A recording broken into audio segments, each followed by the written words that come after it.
Hello, and welcome to today's interactive story time, presented in partnership by the Northwest African American Museum, the Pacific Science Center, and One Medical. We would like to begin by acknowledging that we are on the traditional land of the first people of Seattle, the Duwamish people. We honor the Coast Salish people of this region. We acknowledge that we are on the unceded ancestral lands of a people who are still here, continuing to honor and bring to light their ancient heritage. We at NAAM, the Pacific Science Center, and One Medical are excited that you've joined us today for our family-friendly, child-centered interactive story time. We at NAAM bring culturally relevant stories to you every second Sunday. And we have a special guest reader today, 8-year-old Fitz Bell. You know, October is National Health Literacy Month. During this month, we strive to encourage health literacy action by building a community where all individuals have access to the highest quality health outcomes.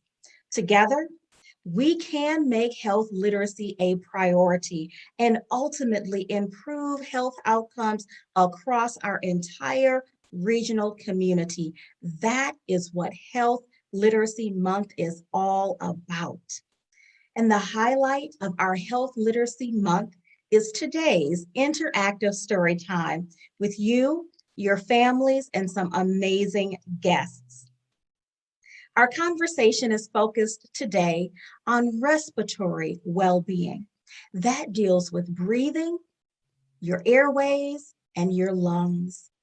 We are so excited to hear the story of Fitz the Smoking Dragon by Dominic Fitz Crane and Mabel Crane. And also, we're excited to hear today from Dr. Jennie, a local medical professional. Our friends at the Pacific Science Center will lead a live science activity today as well.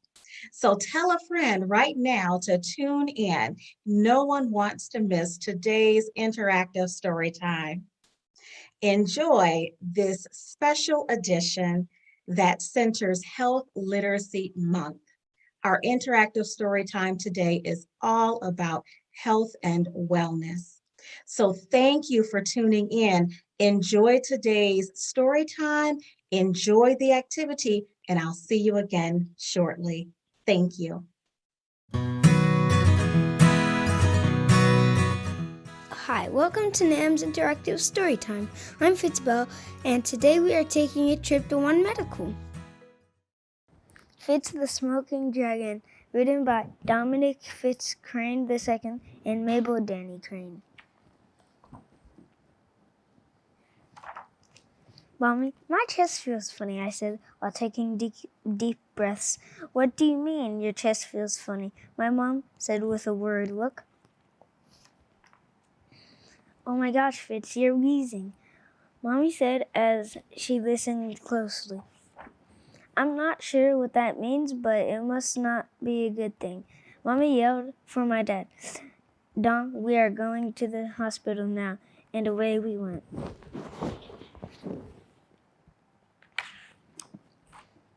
My room is big, the bed is huge, and there are a lot of machines buzzing and beeping. I feel scared, but my mommy and daddy are right next to me. I see my doctor walk into the room. She's holding something in her hand. Oh no, I yell out. I don't want a shot. My doctor is nice. She smells like happiness and joy, but I still don't want to take a shot. She calmly says, Big boy, we are not giving you a shot. Right now, we are going to give you a breathing treatment. A breath of what? What? I tried to yell, but my voice was like a horse, and I felt so sleepy. The next thing I know, my mommy placed a mask on me and told me to try to relax. Oh man, I felt so sleepy. I had a dream, or at least I thought it was a dream. I felt my skin and it was green and scaly. I looked at my feet and they looked like a dragon. OMG, I'm a superhero. Nathaniel and Theodore aren't going to believe this. I look so cool and I can breathe better. I don't hear the wheezing. My mommy heard and my chest no longer feels funny. Is it time to go home yet, Mommy? Not yet, baby. The doctors want to monitor you for a few days and make sure the medicine they prescribe works well for you before we go home. Oh man, Mommy, I'm fine. I have superpowers. I'm Fitz the Smoking Dragon, I said that with a very dramatic voice. Besides, I've got to get back to my game of Roblox. Nathaniel and Theodore have probably beaten my score by now.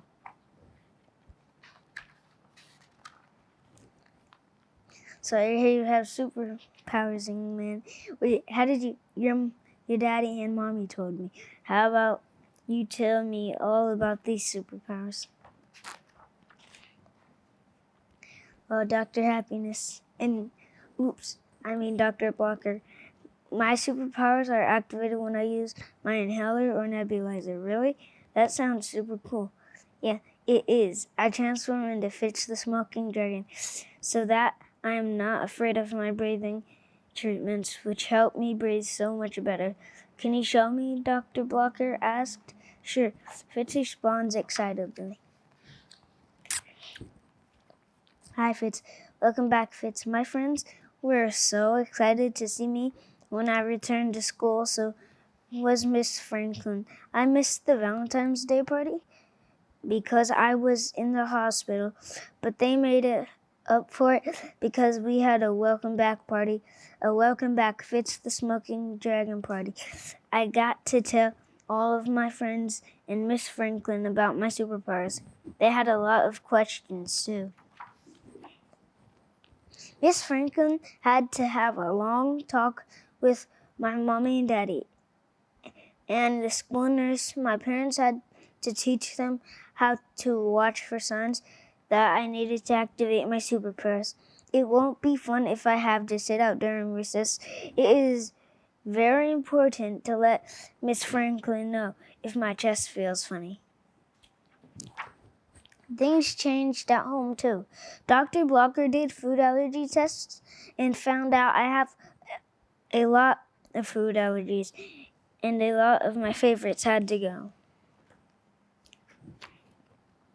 Although it's fun to transform and be a superhero, it doesn't feel good to not be able to catch my breath.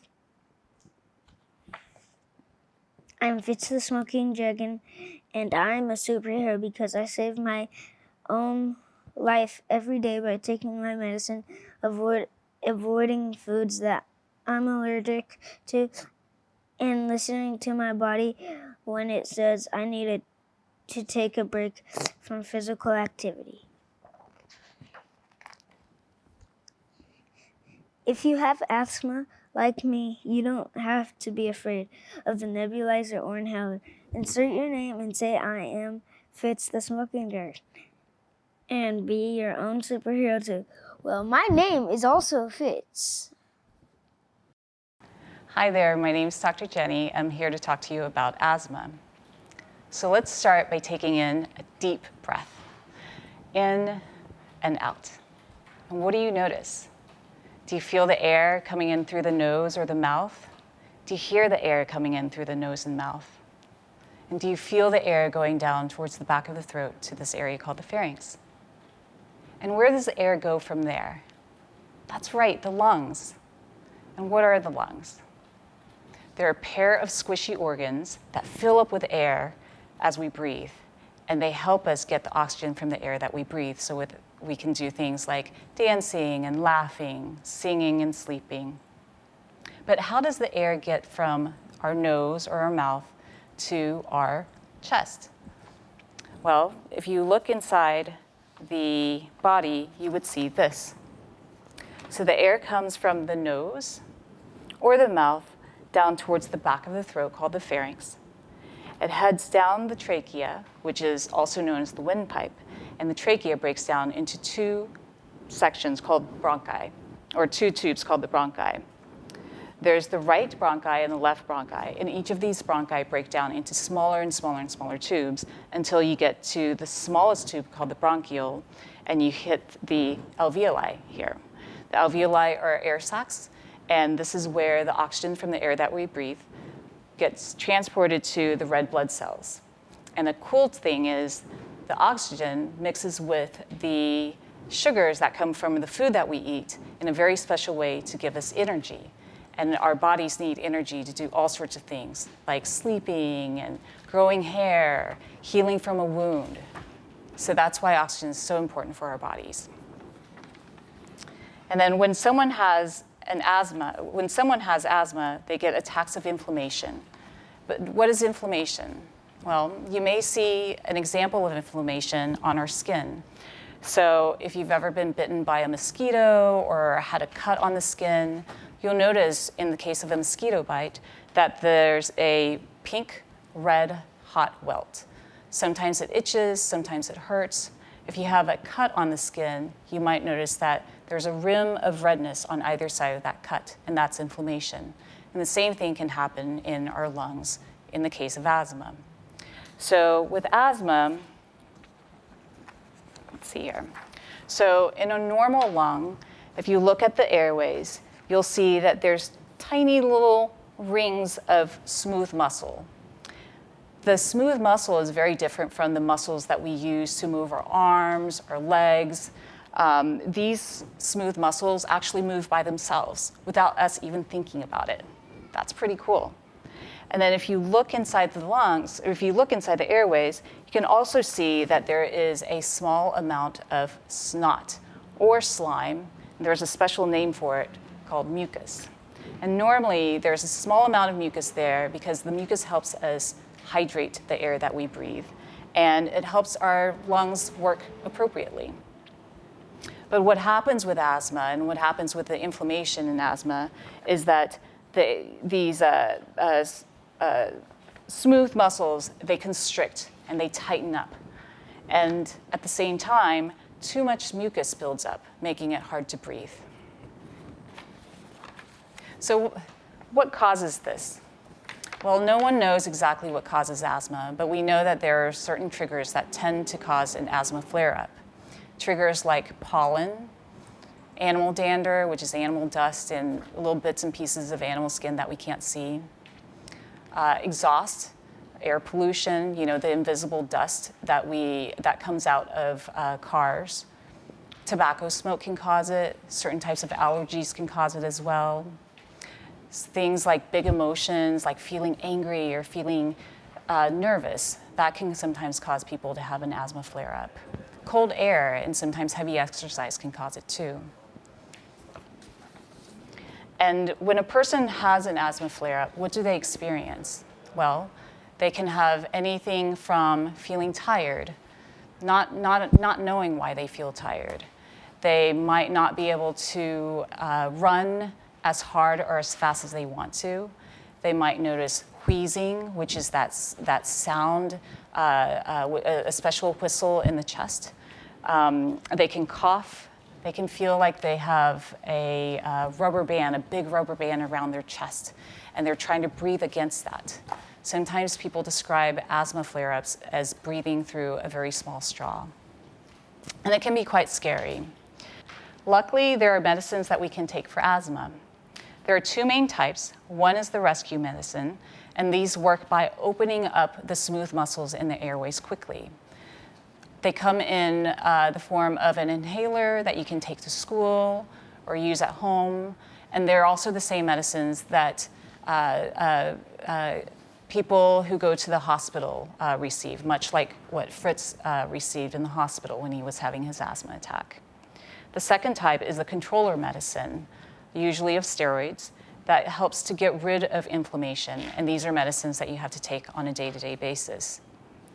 There are also things that we can do to protect our lungs against asthma attacks, and these include keeping the air that we breathe as clean as possible. So making sure that there is no tobacco smoke, keeping the windows closed, keeping flowers outside the house. If you have pets, keeping them outdoors, or sometimes not having any pets at all.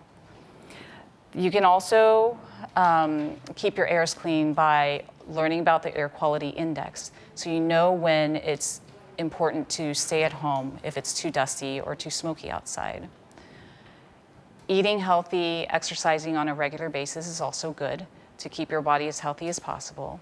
And we also want to keep from getting sick. So washing the hands very frequently, avoid touching our faces so we don't catch colds, which can be a trigger for asthma as well.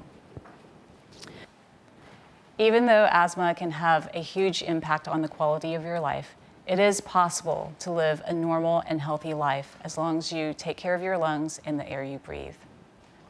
Talk to your healthcare provider if you think you might have asthma, because it will be important to get the right medicines and make sure you have an asthma action plan to know when you're supposed to take your medications and to know when you're supposed to get more help.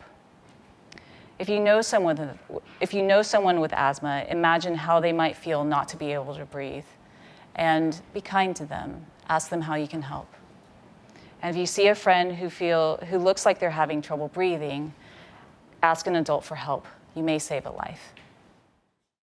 Hello everyone, Fatima here with Pacific Science Center, and PacSci is just so excited to be joining NAAM for this interactive story time. You know, listening to Fitz tell his story, Fitz the Smoking Dragon, and also getting to learn more about asthma with Dr. Jennie really has me feeling curious about our lungs and how they work to help us breathe.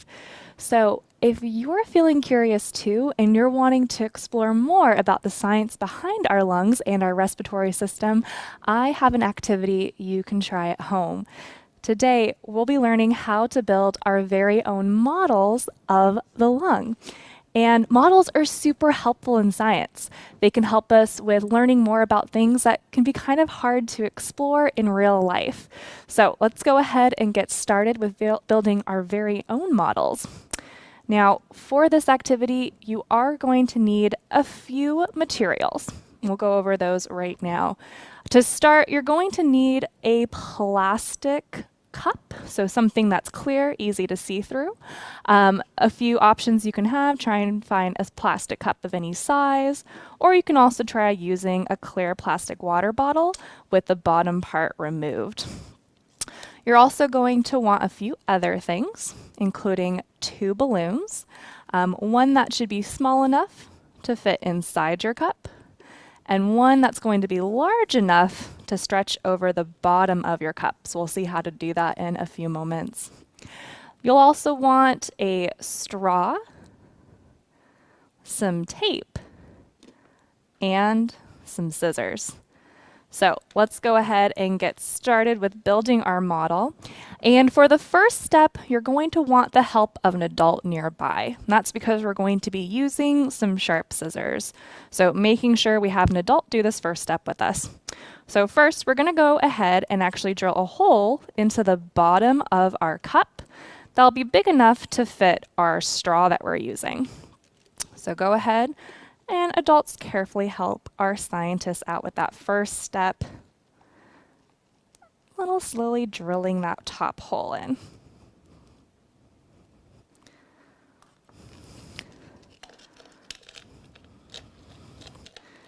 All right, once you have your hole started, you can double check, make sure that your straw is going to fit in there. And if you're needing to make it a little bit bigger or a little bit smaller, go and try experimenting with that size. Once you have your hole drilled into the bottom of your cup, we'll go ahead and set that cup aside for just a moment. And the next step is going to need your straw and your smaller balloon. And so we're going to go ahead and actually stick that balloon, the opening, right over one end of our straw. And we're going to use a piece of tape to actually secure the balloon to the end of the straw here. So that tape can just go around the balloon at the bottom of the straw on that end you've attached it to. All right, nice. So your balloon should be attached down there. And if you actually try practicing at home, you should be able to blow into your balloon using your straw. Perfect. All right, our next step is going to be sliding our balloon attached to our straw into our cup. So we're going to go ahead and take the side of our straw without the balloon and slide that into that hole that we have drilled into the very bottom of our cup. And then go ahead and pull the straw through so that your balloon has plenty of space hanging here above the bottom of that cup.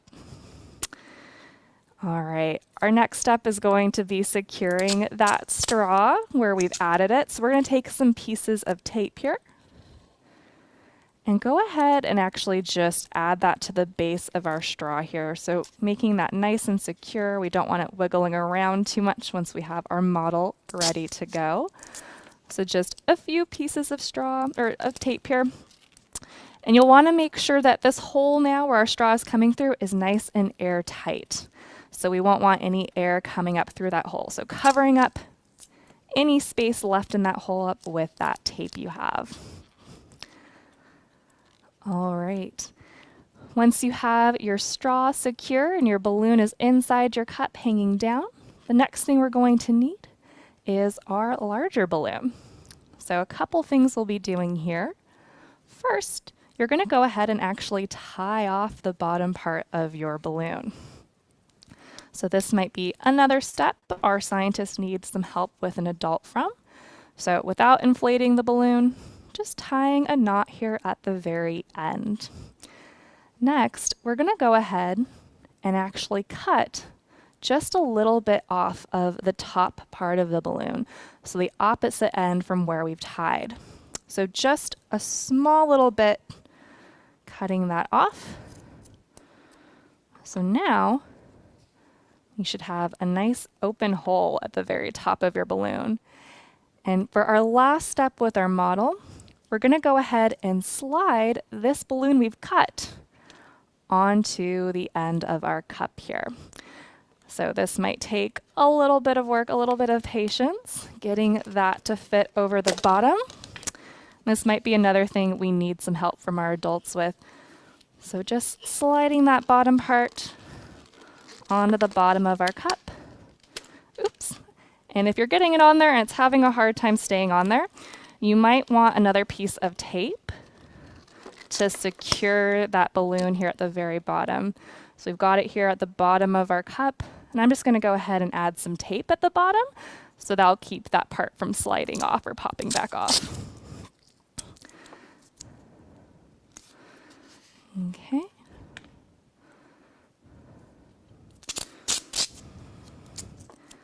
And a little bit more tape here, just around the base, securing that balloon on here. And there you have it, a model of our lung. So let's go ahead and try this out. So for us to start with our model, we're going to go ahead and actually model taking a deep breath in. So when we breathe in, a muscle inside our bodies called our diaphragm is actually going to be pulled down. So here in our model, we have our balloon at the bottom of our cup opening being pulled down. And as our diaphragm gets pulled down, what do we notice happening inside the cup here? You might start to see that balloon inflating and deflating. So here we are taking a breath in. That air is being pulled in as our diaphragm pulls down. It adds space to our chest, and air is being pulled in through our windpipe or our trachea into our lungs. And when we exhale, that diaphragm is released and comes back to its normal position, taking away that extra space here in our chest and and that pushes the air out of our lungs, out through our windpipe, and then out through our nose and mouth. So scientists, if you have a chance to build your own model, have fun exploring with it. After learning a little bit with Dr. Jennie about what asthma is and where in our lungs asthma might affect our body, can you try to find those different parts of your body here on your model? How is the model we built similar to the parts of your body? How is it a little different? Or what other questions can you try answering by exploring with the model you've built? Again, I just want to say thank you so much to NAAM for having PacSci join in on today's interactive story time. It has been so much fun exploring the science behind our respiratory system with everyone. And I'm going to go ahead and pass things back over to our friend Lanisha with NAAM. Thanks, everyone. Wow, what a fun activity this has been. My goodness. Thank you, Fitz Bell, for that wonderful reading of today's book, Fitz the Smoking Dragon. Fitz Bell, you are an absolutely wonderful reader. Thank you for reading that story today. And thank you to the authors, Dominic Fitz Crane II and Mabel Danny Crane. Thank you for offering this important story to the world. And thank you for allowing us to share it with our viewing audience today. Thank you, Dr. Jennie and One Medical, for sharing such important lung wellness information. Thank you, Fatima and the Pacific Science Center, for such a fun live science project. I hope you all who are viewing will get a chance to watch this again and try that activity at home with your supplies. We thank NAAM's Interactive Storytime sponsor. Our Interactive Storytime is powered by PNC Bank. So thank you, PNC Bank, for today's support. This has been a phenomenal Health Literacy Month partnership. Thank you all for tuning in today and joining us for this special edition of our interactive story time, all about health, all about wellness. 365 days a year, the Northwest African American Museum advances justice and equity through education and the arts. And our partners, the Pacific Science Center, ignites curiosity and fuels a passion for discovery, experimentation, and critical thinking. We invite you all to follow these two organizations on social media and join us as members. Be sure to tune in next week to meet the descendant of Harriet Tubman on Sunday, October 17, during NAAM's next Descendants Series program. And be sure to see the upcoming exhibition at the Pacific Science Center called Hockey, Faster Than Ever, which opens on November 1st. There are lots of opportunities to engage, both with the Northwest African American Museum and the Pacific Science Center. And we thank One Medical for all of their support to the community with medical information. So thank you all for tuning in today. We'll see you again next time on our interactive story time. Thanks. Bye-bye now.